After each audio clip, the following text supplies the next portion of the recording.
Honestly, I think one thing that stands out about him in particular for me is how well he translates both the pain and the joy of Blackness.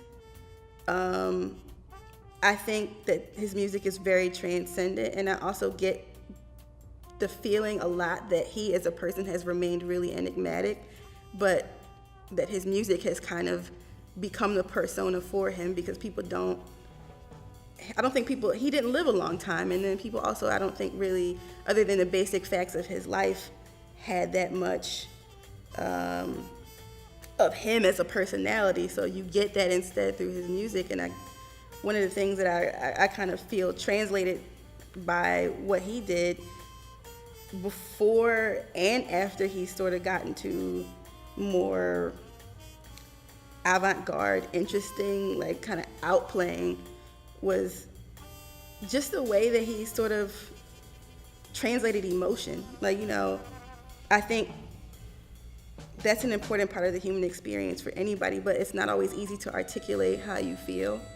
And I think that he was really, like, his genius really lied in the ways in which he was able to articulate the highs and lows of the human experience, to do it musically, to do it without words, and have it work better than if you were to have said it or written it down on a piece of paper. And I think that that's where he's most valuable for me, or that's where I'm able to identify with him the most and his music most.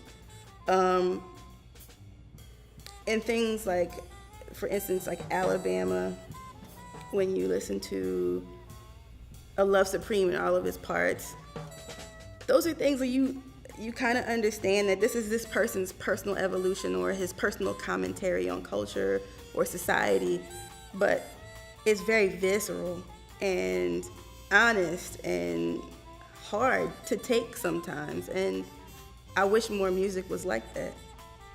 Other than that, I really like my favorite things. And why do you like that?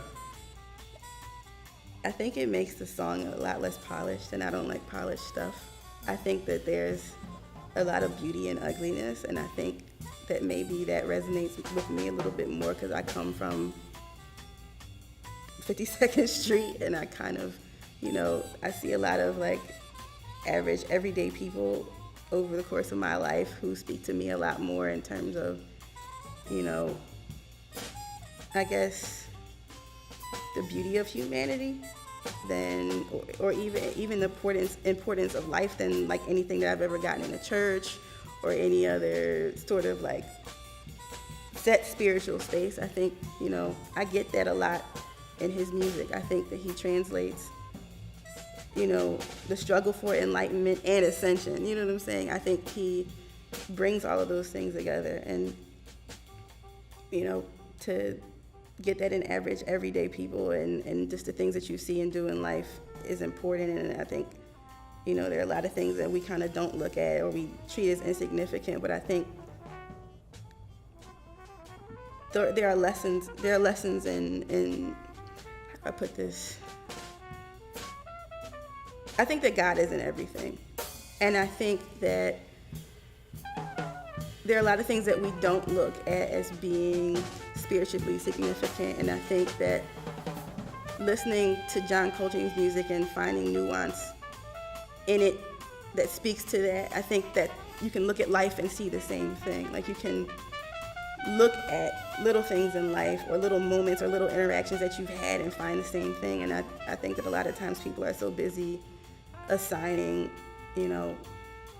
their spirituality to a certain box at a certain place at a certain time, and so they don't really step out of it in that way. But I think that listening to a music that's as spacious as that and as ambitious as that kind of forces you to think a little bit differently about, the confines of life and spirit, and also, whatever is greater than you, like whatever created you.